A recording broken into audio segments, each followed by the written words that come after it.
This podcast is supported by Music Theater of Wenatchee, celebrating 64 years of bringing stories to life. From show-stopping musicals to powerful plays, the Music Theater of Wenatchee stage is where stories come alive. Now they are writing the next chapter, and you can help make it happen. To support the next act of community theater in Wenatchee, visit annex.mtow.org and donate today. Opening night club.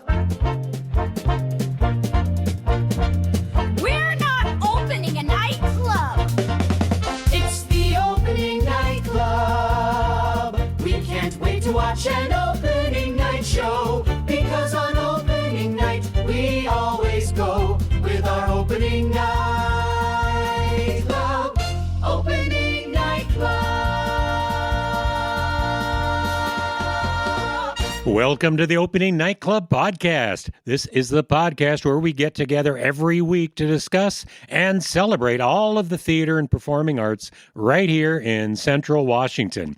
I'm your host, Kevin McKee, and with me again today is writer, actor, raconteur, and rake, my friend Skyler Cuthill. Thank you for sneaking in friend at the end. I had to sneak it in. I was like, okay, I forgot something last week, and Skyler was irritated. No, it's fun. It's like, kings or whatever and queens, they have 18 titles, That's King true. of France, Lord of Burgundy, Master of the Isles, Grand right? champion, yeah. Yes. But I feel like with the kings and the queens, they start with their most important title, King of the Realm or whatever, and then they get to the end and it's pretty pitying. It's pretty piddling, let's say it like that. Yeah. But second place at the state fair. You put the most important title at the end for me, Kevin. There you go. Oh, what pals we are. How nice this is. Oh, man. But yeah, I'm doing good, Kevin. There's been a ton going on. We've had a lot going on. We haven't had an opening night here in Wenatchee, but we have a lot of things to talk about. I keep saying this, and I'm going to keep saying it, but, I have 8 million things I'm putting off deferred maintenance and all that.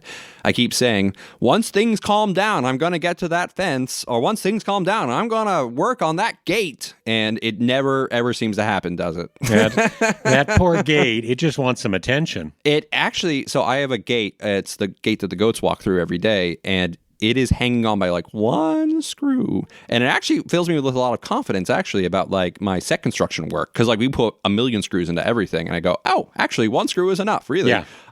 It keeps the goats. Because goats are kind of hard on fences. Yes, they really are. That's why there's only one screw barely hanging on. I gotcha. But yeah, so if we put in 800 screws, if one screw can hold in 6 goats, 800 screws, that's a lot of goats. That's some good math right there. Pound for pound, what do you think the ratio is between a goat and a 19-year-old theater major? That's true. Right? Yeah. Probably pretty similar. I think so. In terms of cunning and agility, I think they're about the same. I've seen a lot of willowy theater majors. So yeah, no, you're right. And goats are very, very, very agile, right? Mm-hmm. They're very dexterous. Yeah. So yeah, I'm pretty comfortable with this. They climb mountains and stuff. That's what I heard anyway.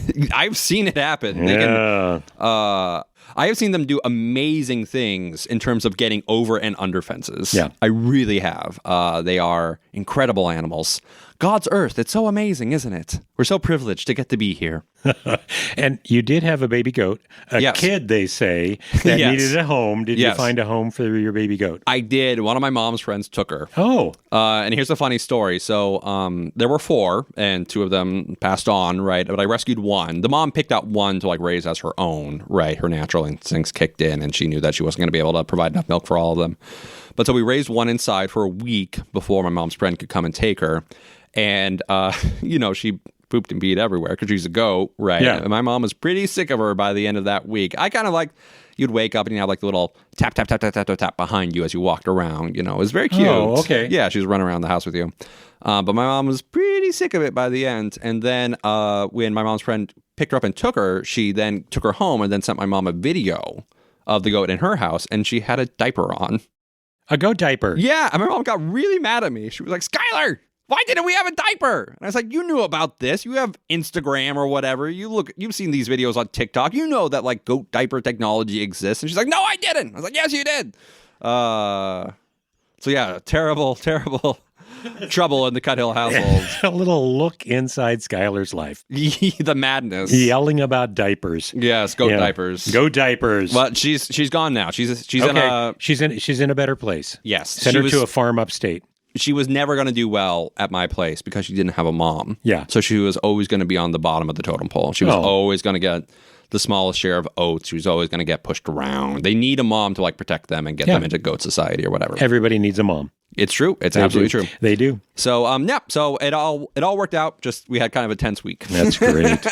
Now, I did see an opening night on Thursday, something that I hadn't planned on, but because I was working down at Priest Rapids Dam, I was able to go to Mattawa and see Wahluke High School's production of Midsummer Night's Dream. And you talked about that on the pod before. Well, right? I was interested because it is a brand new program. Mm-hmm. These are kids that did not have any theater background. Mm-hmm. This wasn't something that they had done before. So we were able to see high school theater putting together a show with kids that hadn't done it before. Is it like a theater program, or is one of the instructors just went, can I get $1,000 to put on Midsummer Night's Dream in the cafeteria? There was a woman, I wish I had my program, I believe her first name was Candy, and she actually played Oberon and kind of opened and then ended the show, because that's kind of what Oberon does. Yeah. And she came out, and then the kids took over,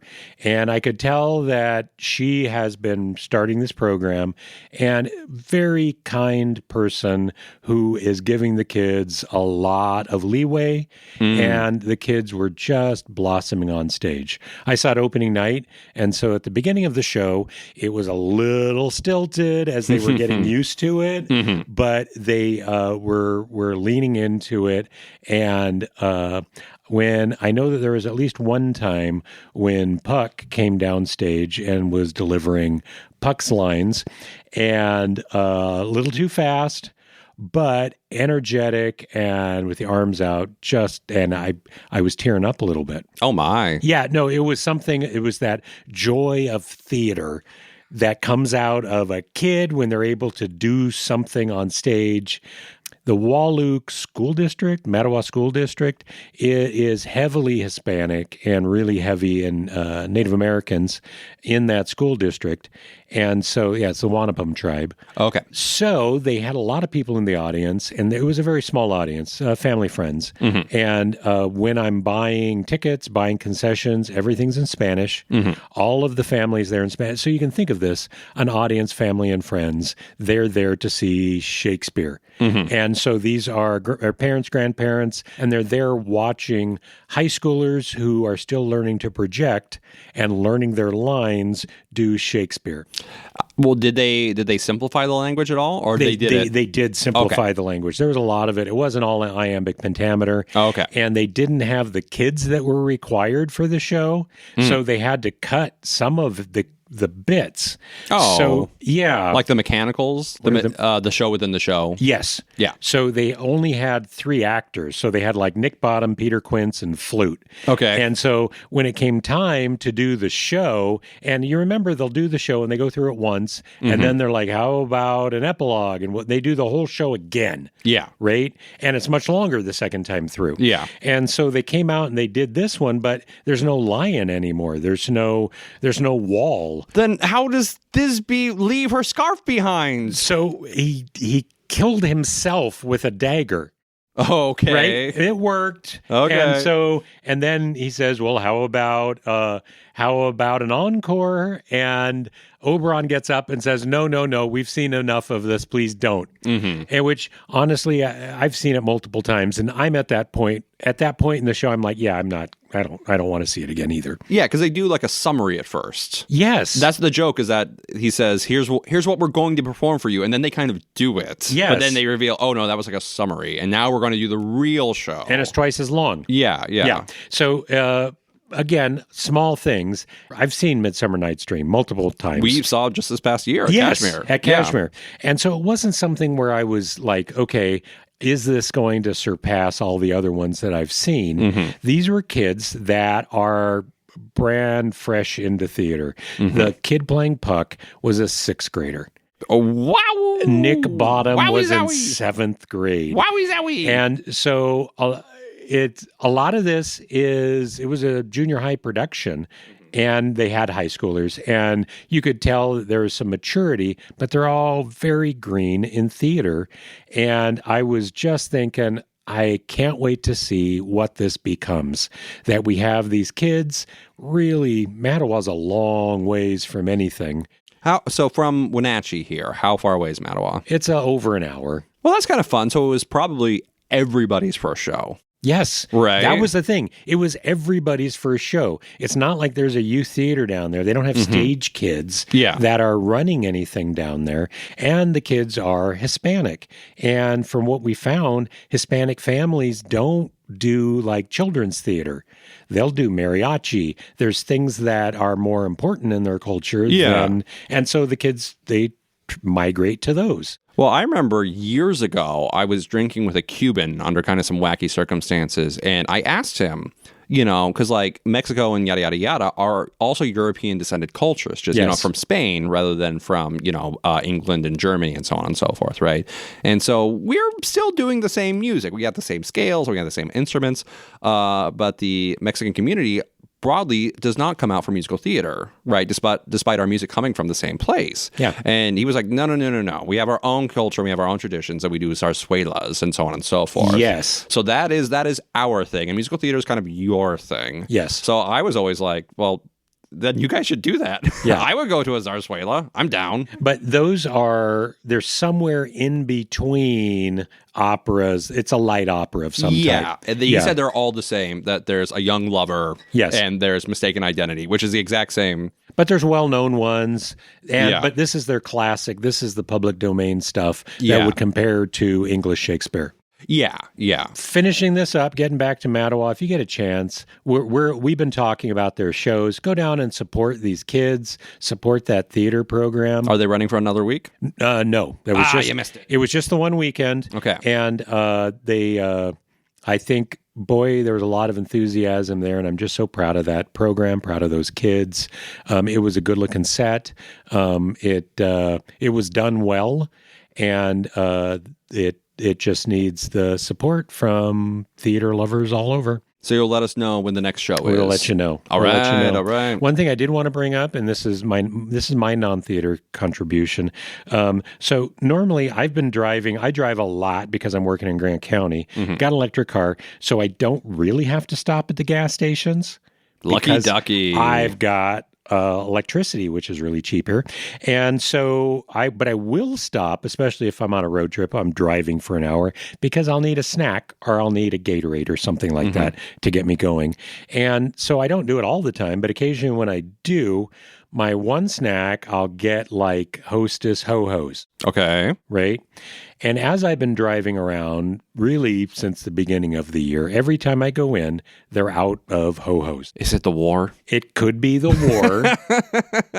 Our Ho-Hos made in Oman. What I found, Hostess has discontinued Ho-Hos. Oh. It was the only thing I was going to get. And so I would have to settle for like Mike and Ike's or something. Pathetic. I do like Mike and Ike's. Okay. But I can't get a Ho-Ho anymore. Ho-Hos have been discontinued. No! Oh. Obama!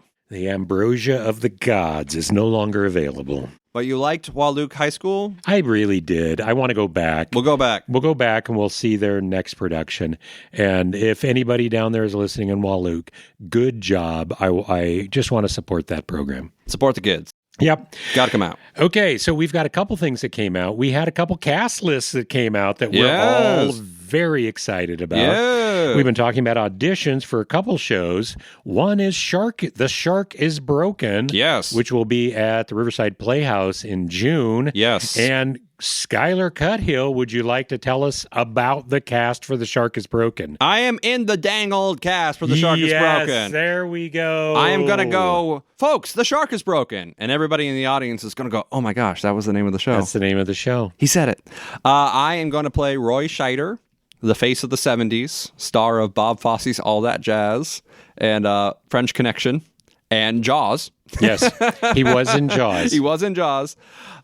In The Shark is Broken. And my good friends, Pete Kapler and Adam Eagle, are also in it. It's a 3-man cast, and we talked about it. It's 3 men, and they're on stage almost the entire time.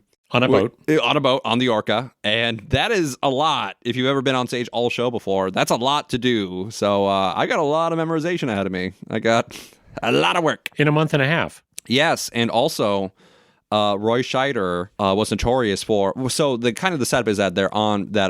The Shark is constantly broken during the production of Jaws. You know, they had a really hard time putting it together. It was very ambitious, and the primaries kind of lost their minds during it. Robert Shaw was like, he was very intellectual, but also he was a drunk, and he was kind of like over it, right? And Richard Dreyfuss was up and coming and very scrappy, and so they're constantly fighting. And that Roy Scheider actually was really into it because he was like, "This is great. I get to soak up some sun, and I'm getting paid.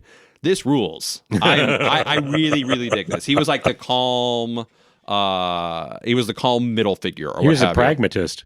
Yeah, he was like, "Yeah, great. It's a job. Yeah, I'm getting paid, and we just hang around in beautiful Narragansett Bay or whatever. This is a dream, right?" And so he spent a lot of time like sunning himself, and so I will be taking off my clothes. So I have a lot of work to do, both in terms of memorization and tanning and curls. Yeah, I'm going to I went to the gym the day I was cast, and I'm going back tomorrow. Right, gotta get after this thing. Wow. Yeah. Well, congratulations, Cynthia Brown's directing that one. Yes, and it's just a super strong cast. I'm very excited about this one. Pete Kapler and Adam are both very, very strong, you know, and it's a well-written show. It's a very dense show. It was written, this is kind of interesting. So it's from 2019, and it's been on London and on Broadway and so on and so forth. It's been very successful. Robert Shaw had 10 kids, and one of them wrote this. Mm-hmm.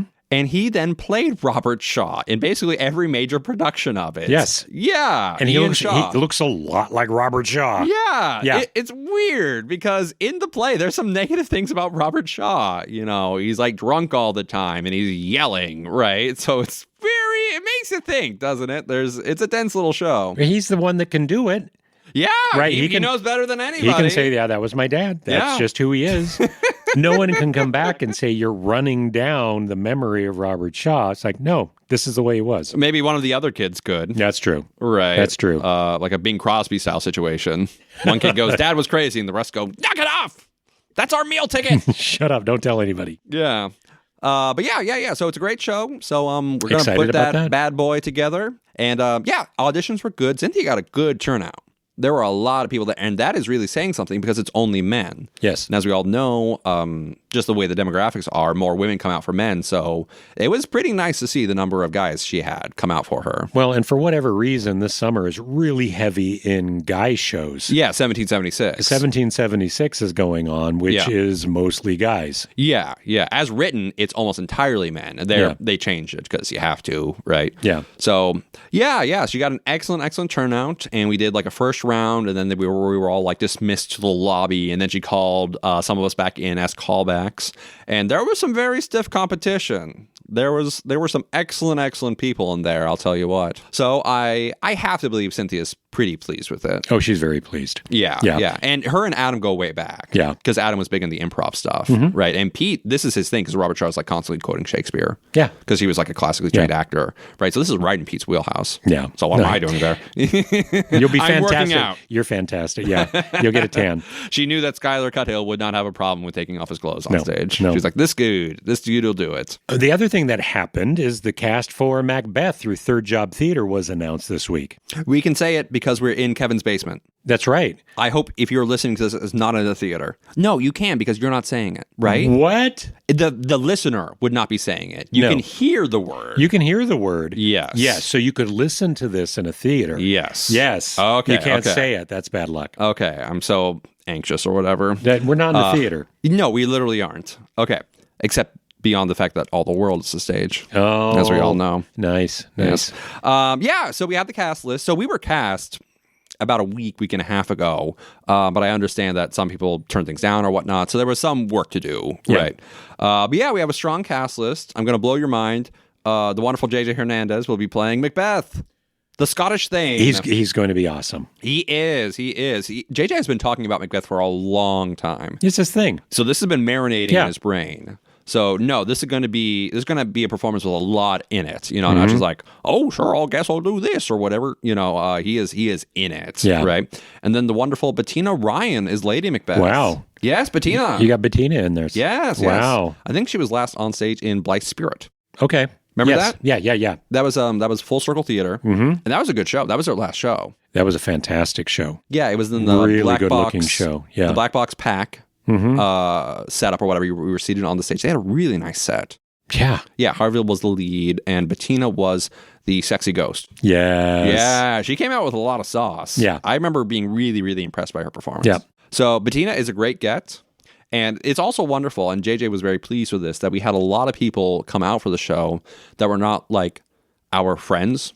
They didn't come out because you asked them personally. Yeah. That, like, you owe me a favor, right? So you're going to be in my show, right? Which is basically how I put the cast together for Who Wants a Brief Primer. Well, so there were some people that we didn't even really know that came out for which that. Is just awesome. like heard about it. No, it's great. It's a growing program. Yeah. Love it. Love to see it. Before we go on to that, I do want to point out community theater works on favors. If you do not realize this by now, if you show up to a show and you think you're going to audition for a lead and you don't get the part, but some of the regulars or one of the friends of friends, they get the part, realize that a lot of theater is based on favors. And so it might take a couple times of working backstage or running the lights or being an usher before people were like, hey, I know Kevin. He's cool. Let's have him in our show. And so there is a certain amount of, if I'm going to ask somebody to do something for me, you can build up favors and it's much easier for them to say yes. Well, none of us are getting rich doing this, right? So it is, we want to have a nice time, and we need to know also, from a practical perspective, we would like to know you, right? Will you be reliable, right? Or will you explode? Well, and I'm running the rail at Legally Blonde because Kylie, they needed somebody, and they called me, and she's worked up. I owe her favors, and so everybody owes Kylie in the Valley. So and of course, I'm going to do whatever you need. So Bettina's very good. Bettina's great. That's a very exciting get for the cast. And then the beautiful Shelley Heron is Banquo. Oh. Yes. Yeah. So that is gender swapped. That is sex swapped. Yeah, right? yeah. Banquo is a dude. Yeah. But Shelley rules. She's very strong. Yeah. She didn't move to town too long ago, but she was in 12th Night with us, right? And she was very, very good. And she is in Dangerous Women right now, I believe. So, love Shelley. And she's very active in the Mini Quest Tavern. Yes. She always gets picked. She's really popular. Yeah, she's very popular. Her and Clint Barkey. Yeah. Always got picked. And rest in peace, Milo also always got picked. Yeah. Which was funny because he was so grumpy about it. Yeah. He would come out and be like, yeah, I'm a druid. And the audiences like reacted to that. They just loved it. Because I was the MC, so I was always like mixing up their order to see who the audience would pick, recency bias or whatever. And it was like, no, they love Shelley, they love Milo, and they love Clint. Yeah. Right. But yeah, Shelley is a great get for Banquo. So it'll be JJ and Shelley.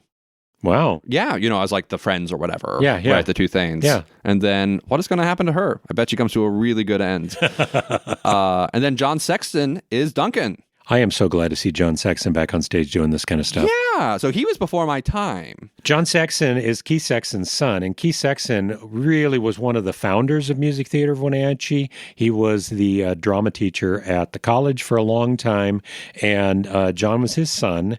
And John, when I was coming up, when I was in high school, John's a little bit older than me, and so he was the edgy, fantastic performer. Oh. And I remember when I must have been in junior high or something, we all went down to the Liberty Theater to see the Legend of Black Thunder or something like that.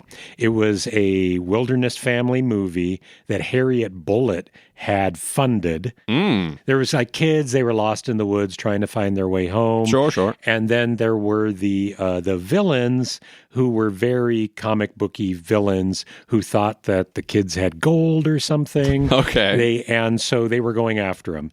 And it was Keith and John. Oh, really? Were the villains in the movie. Really? Yes. And so this was a big event. my parents took us to go see this movie with Keith and John. And I don't remember a lot of it. And I think you might be able to find it. I was going to ask, if I go on like my torrent site or whatever, could I get this? You might be able. I know on YouTube there's like one that's dubbed into Spanish that you can watch. But there's a scene near the end where they've got an eagle, and this is after the kids have gone, and Keith and John are going, nuts. Mm-hmm. We couldn't get him. And so the eagle is in a tree above them and lifts his tail. The eagle poops just an enormous amount of white eagle poop all over John and Keith. Classic. And that was my dad's favorite moment in the movie. Yeah. This was like somebody dumped a gallon of paint on somebody. Okay. It was from up in a tree. From up in a tree. It was a lot. But that's what I remember him back in the day. John was fantastic. So all the way from getting eagle pooped on him. That's right. He's now going to be Duncan in Third Job Theater's production of Macbeth. Nice. What a strange and winding road we travel down in life. But yeah, so speaking of, right, wonderful. We're pulling in people. You love to see it. And then Dylan Clare is Malcolm, awesome. Who is your guy. Yeah, no, Dylan Clare, we wonderful to work with in the minutes. I love seeing him. And he came up through Short Shakes when my kids. So I saw a lot of Dylan Clare over the years. And then you attacked him. And then I did not attack with him. the American way of life. You spiritually attacked him. He succumbed to the American way of life, as he should. It's just too easy, folks. But yeah, Dylan Clare is Malcolm. So some wonderful folks, and we got John O'Gwyn as Macduff. Awesome. Yeah, John O'Gwyn is our friend. He works at the comic shop, and he has kind of like a dramaturg, more intellectual background, and he directed Twelfth Night last year. Yes. Yeah. And he was in Humans: A Brief Primer. He was the smart one. Yeah. He was heckler number 2. Yeah, he was the guy that was upset about ska until you skanked ska into his heart. That's right. And he went, oh, of course. This is understandable now. Other than me screwing up and like my mom logging into the tablet or whatever on the second night, that's what people mostly want to talk about. But the ska section generates the second most amount of interest or whatever, and comments. Okay. Yeah. Good. Because either you didn't know what it was because you're too old or too young, or you have been waiting for somebody to talk about ska for 20 years. It has been resting in your heart of hearts. I love it. And then suddenly, it disappeared. Yeah, it was there for like a year. It flamed out so hard.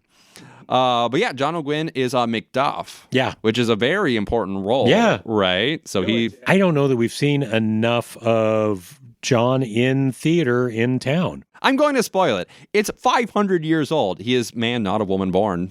Right? No, Macduff's a great role. Yeah. So please for our boy. And then the great Alex Valderrama Noviello is going to play Ross. Awesome. Our boy. Love that guy. Yeah, Alex was in 12th Night with us last year, and he is also active in the MiniQuest Tavern scene. He is one of the higher concept characters. He's a telepalangelist. He's like a televangelist, but a paladin. Oh. Yeah, so he has paladin powers, but they're money-oriented. Oh. Yeah, whereas a lot of other people are like, I'm a barbarian, or I'm a wizard, right? Yeah. It's a little more, he has to explain it each time, right? But yeah, he's very, very funny. Yeah. And he was also in the Rocky Horror Show.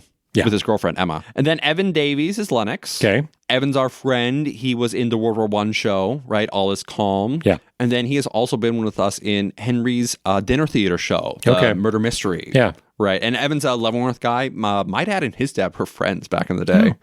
Yeah. So I've known Evan for a really long time. Small world. Yeah. Evan's a wonderful performer and he's a really strong tenor. Yes. So He's got a great voice. I'm always agitating for him to be more musicals. He was in Shrek. And then he was like a Von Trapp kid growing up. Okay. Yeah, so he has a strong musical background. Shelby Dronin is Seward. Okay, love Shelby. Yeah, Shelby is a supporter. She also is at Humans, right? So she's just always a coming out. funny human being. Yeah, she's great. Hannah Blank, who is suited up with Dylan Clare, right? Yeah. Well, and Hannah Blank did all of the tech. She ran the lights for the minutes. She's a really good backstage hand. She's also apparently a very large part of ARCS. Yes. Yes, which We'll we'll talk talk about about. later. Yeah. And also a big part of Mini Quest Tavern. Mm-hmm. God bless her. Cynthia's Mini Quest Tavern is like a incubator for younger performers. Gets them all interested. Yeah. There's a ton of, under 25s or whatever in Mm-hmm. that. So that's a great like clearinghouse, for like developing talent. Then speaking of Gage Griffin is Glorb, better known as Glorb. Yeah. Glorb the Goblin is in it. Hannah is young Seward and second murderer. Okay. But who is first murderer? Who is the first murderer, That's a great Skyler? question. Maybe we'll get to that in a minute. But Glorb the Goblin is Angus and Satan and third murderer? Okay. Yes, we're building up tension. We're building up interest. And then Skyler Cuthill is Porter and first murderer. Wow, you made it to first. Yeah! This is what you get if you're friends with JJ Hernandez for 12 years. Murderer 1, baby. Murderer number 1. Yeah. Yeah, but Glorb's probably sitting back saying, if I want to be murderer number 1, you know what I got to do? What does he got to do? He's got to murderer 1 and murderer 2. You think a murderer would murder a murderer? I think they're probably the most likely to murder a murderer. Is there no honor amongst murderers? I don't think so. What about the murderer's code? There's a piece of paper we signed? Really? Don't say that. I refuse to believe that the murderer's oath means nothing. So yeah, that's a great cast. Well, we have more. Is there more? There is quite a bit Okay. more. I thought you were saving yourself for the last. No, I'm just going Okay. down in order. Except Okay. that Tara Sokol is Donald Bane. Oh, okay. Yeah, Tara Sokol was in 12th Night with Us. She was Yeah. Malvolio, right? And she was also an Actor's Nightmare. Yeah. John Gwynn was also an Actor's Nightmare. But I remember Tara Sokol more so because she was like the exasperated stagehand. Yes. And she was as Malvolio in 12th Night. She said the line, "You're gabbling like tinkers out here." And now I say gabbling. It's a great word, gabbling. And yeah, you don't have to even know what it means. Yeah. The word itself tells you what it means. Very evocative. Yeah. Right. A great like onomatopoeia or whatever. Right. Gabbling like tinkers. Then Emma Broback is Lady Macduff. Okay. I don't know this lady. Wonderful. We're growing the program. Growing the program. You love to see it. Yeah. To see it. Then the beautiful Ali Moran is Macduff Child, Fleance, and Messenger 2. Oh, is there a messenger 1? There is a Messenger 1. It's Hannah. Oh, okay. Yeah, so Allie, because of the structure of the play, we are going to kill her and not kill her Oh, because she's Macduff Child. I gotcha. All those dudes get wrapped up. And Fleance, who very specifically gets away. Okay. Yeah, so we'll do both being killed and not being killed choreography with Ali Moran. Nice. Makes you think, doesn't it? It stretches you as an actor. It's always a treat to die on stage, It's good to have a death scene, but it's also good to have a not death scene. a life scene. Yeah. And then the witches, who are kind of the most important, other than Macbeth and Lady Macbeth, the witches are what you think of. Yes. Right, you think of number one, It's pretty iconic for the show. yeah. Something wicked this way comes, double, boil and trouble. Yeah. Right. The witches are very, very important. Those are desirable roles. And first witch is Rebecca Hargrove. Nice. Yeah, our friend Rebecca from 12th Night last year, and also a big part of ARCs going on right now. Okay. And she's also in Legally Blonde. I was going to say, I just saw her in Legally Blonde. Yeah, so we will see her very soon here. Yeah. Then Mary Lee Kunkel is second witch. Wow. Yeah. I haven't seen Mary Lee on stage in a while. Well, she was in Blithe Spirit. Oh, but that's quite a while ago at It was this like point. 22. Yeah. Yeah. I think she's probably also doing Dangerous Women. I would bet so. Okay. Mary Lee is always, number one, she's great. But number two, she's always really excelled in like ethereal characters, kind of otherworldly characters. Yes. So this is dynamite. I'm Yeah. really, really pleased to see her name on here. Because I went to like the alternative audition day. Right? Okay. So I actually auditioned like a month ago at this point. But yeah, Mary Lee Kunkel as a second witch is great casting. Dynamite. And also, since we're talking about John and Keith, Mary Lee is Keith's daughter, John's sister. Yes. Yes. And she is married to the wonderful Steve Kunkel, Yes. who was in Guys and Dolls with us Yes. years and years Yeah. ago. Steve's great. Yeah, and then their daughter was in The Tempest in 2019. Yes. Yeah, Karen. she was like Yeah. the main fairy.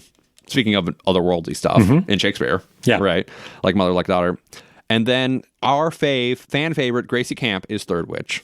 Okay. Love Gracie. Coming off a fantastic performance of Miss Holmes and Miss Watson. Yeah, where she was Speaking of stretching, right? She was both like 3 old women and a male murder victim and a sexy prostitute. Yeah. Yeah. A lot of character. A lot of costumes. A lot of very distinct hairstyles. I love Gracie. Gracie is a Leavenworth gal. She was doing high school theater when I was helping at the high school there. Yeah. So Gracie and I go back, and she works at the library. Yeah. Yeah. So when I check out a book, You can go say hi to Gracie. me and Gracie rap, and I'll say, "Stop bewitching people. Stop putting a dagger before poor Macbeth. Stop being third witch. Do not do this. Stop putting eyes of newts into things. God doesn't want you to do this. He very specifically does not want you doing this stuff. Stop toiling. Stop troubling. Thank you. Yeah. Somebody's got to say this stuff. Then finally, Aurora Miller is gentlewoman, attendant, servant, and unnamed lord. Oh, Let's get her a name. unnamed. Let's get her a name. We're editing the script, right? It seems like you could just say Lord. You could just say Lord. Yeah. Instead of, that's kind of the name. is Yeah. Unnamed Lord. Yeah. Makes you think, doesn't it? Well, I mean, you could be unnamed witch. I'm a front of house guy. This is for the brains behind the operation, back Yeah. of house guys to think Yeah. through. Right. Yeah, again, we're pulling in new people. That's awesome. No, you love to see it. Though, very exciting stuff. I'm very excited that we have really strong cast for both of these shows. Mm-hmm. Both of these shows come up and they're going to be going on in the summer. Really hard time to be casting shows just because everybody's on vacation. They've got stuff to do. And we've got really strong shows. We throw 1776 into that, and we have all of the LST shows. We've got a lot of shows, a lot of theater going on this summer. And that'll be the last week of August at the ICCA. Okay, So up in Leavenworth. perfect. It'll be worth the trip, though, for you Wenatchee folks. Yeah. Please swing on by. I cannot even tell you the last time Macbeth was performed in the Valley. I can't remember. I mean, like, I haven't seen it. the comedies are done. We were Yes. just talking about Midsummer Night's Dream, right? But when was the last time Macbeth was done? I've seen I'm sure at some point. seen Hamlet done. I haven't seen Macbeth done. Yeah, and Hamlet's coming back next year, too. Yeah.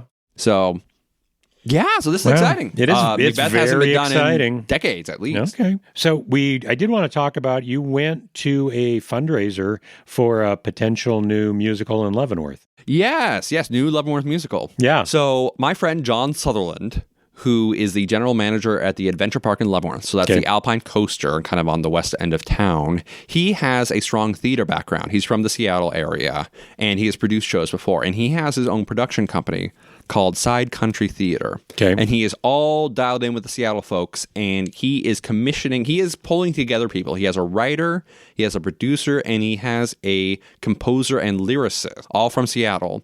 And they are producing a musical about Leavenworth. And so they had like a soiree or what have you at a winery, and I went and, they gave the presentation, they talked up, yada, yada, yada.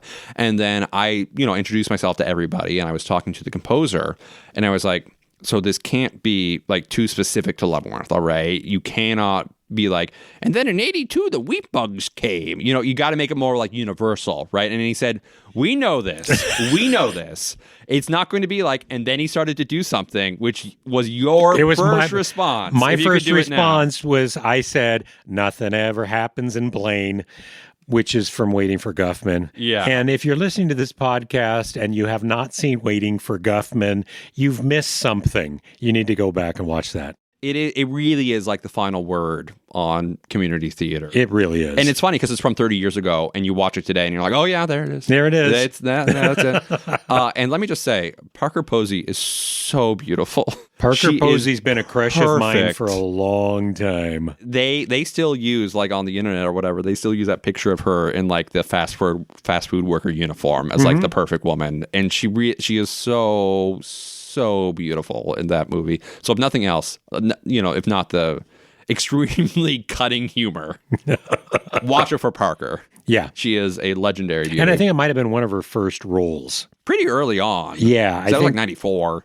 Parker Posey was also in House of Yes, which is an adaptation. It's a 90s film with Freddie Prinze Jr., and that's a play. That's a cinematic adaptation of a play. And I remember a friend of mine in Leavenworth was like, you have to watch this. I never even heard of it, but I tracked down a copy. It was not very good quality, but I loved it. And I was like, we have to do this show because it's very simple. It's like 5 people in a house.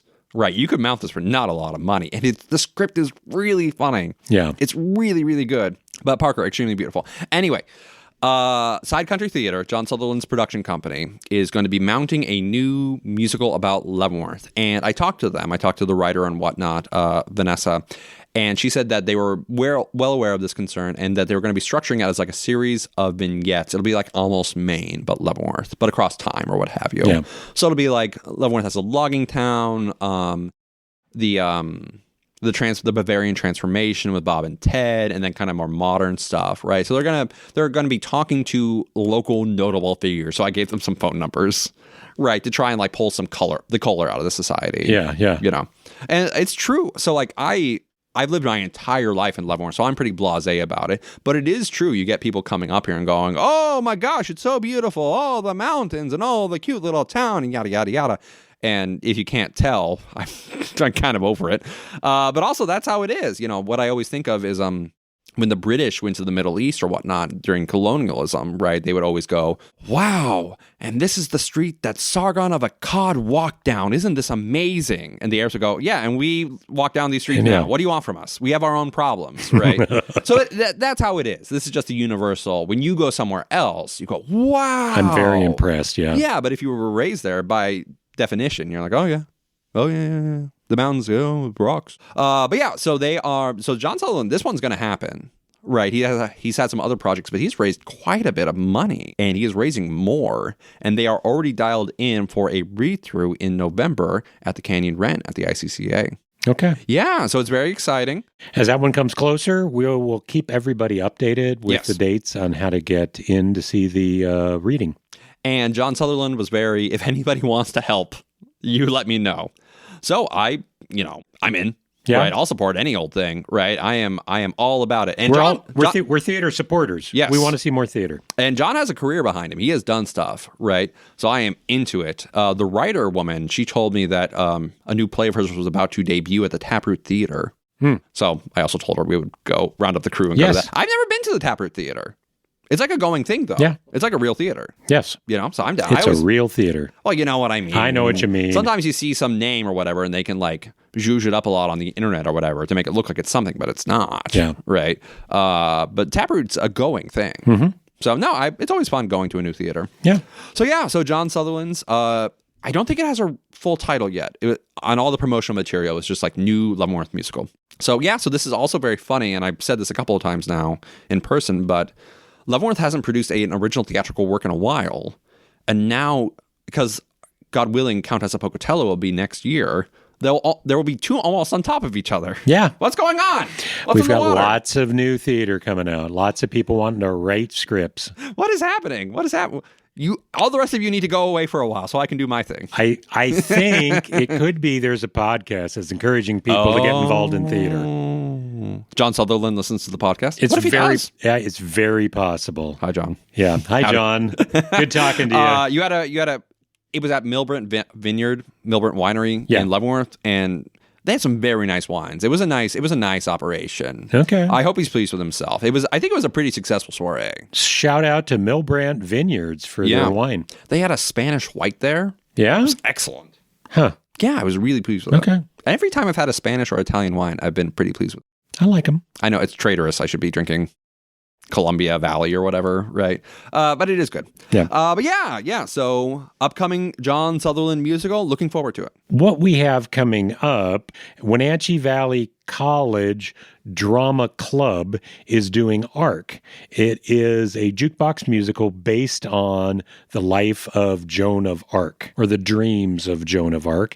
It has been written by local high schoolers. It's yet another original show being written by local playwrights. And so we've got a local artist who I believe is going to the college. It could be running start. And we've got other kids, and all of them are going to Wenatchee Valley College. It's directed, written, choreographed, directed by college kids. Wow. Yes. And so that is going to be the weekend. That's going to be the May 7th through the 10th. We want everybody to go see that. And it's only $10. I looked it up. It's only $10. Only $10. That's even cheaper than Human's was. So please support some of these new things that are coming out. Yes. Basin Community Theater, which is in Moses Lake. I haven't been to one of their shows before, but I'm excited about this one because they're doing Dear Evan Hansen. I don't know anybody that's done that anywhere in the area as a community theater production. Dangerous show. It's a dangerous show. And they are actually using high schoolers playing high schoolers. I've never seen like the show. I've seen the film, which is legendarily pretty bad. And it is. Well, Ben Platt, he was, in his mid-30s and he's playing a high schooler. And everybody else is actually cast appropriately. So you can never not think about it. Yeah. And I had heard that joke and I was like, well, whatever. It's cinema. It's theater. Come on. That's the entire concept here is that it's fiction. Is that this isn't, this isn't actually happening, right? But no, you never are not thinking about it when you're watching it. You're always going, what is this like 38-year-old doing here? But yeah, it was huge. 10 years ago. Well, and it was everywhere. The script, everybody was into this, and I think they were riding this high until the movie came out, and then everybody's like, "Meh, Evan Hansen." But it's a great script. I really like this musical, and the leads are. We've seen the leads. If you went to Moses Lake High School's production of Mamma Mia, the leads are Bill and Rosie, who did Take a Chance on Me in Mamma Mia, and we love them. That was your part. I played Bill, yes. When we did this, our COVID musical, I was Bill and Kelly Atwood was Rosie. What a power couple, folks. A power couple, yeah. No, so that is also running May 7th through the 10th. And then the Apple Awards are on May 14th. Yes. So you'll find out who won Best Musical in the area and Best Play, Best Actor, Best Supporting Actor. Best Murderer. Best Murderer. Me. It's going to be Hannah. I'm going to murder her. Yeah, that's right. Murder number 2 is going to jump and take over for murder number 1.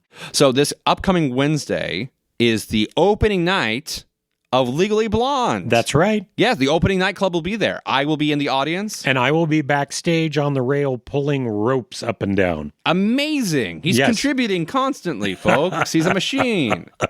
But no, everybody I talk to in the cast is really amped about it. They're always talking about, and it's a dance show, right? They're always talking about Whipped into Shape or Bend and Snap and so on and so forth. So the cast seems into it, which is a good sign instead of going like, well, you have to understand it's community theater and we all have jobs. Sometimes they do that, right? But no, they are all on board.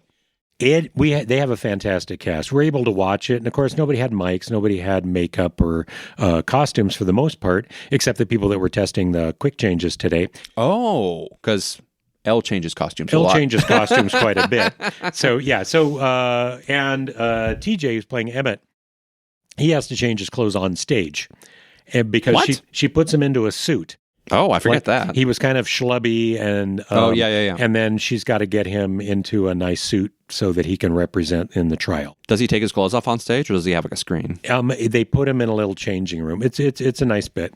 Okay. It's not... Don't go... Although... Is he tramping on my skis? Is he taking up my space? No, he is not. Okay. No, TJ does a fantastic job. What a great actor. What a great voice. Stephanie Etherington... we are so lucky to have her in town. She does such a great job. And she was singing full voice. Even without a mic, we could say, oh, wow, she's hitting the big notes. Wow. Yeah, it was really good.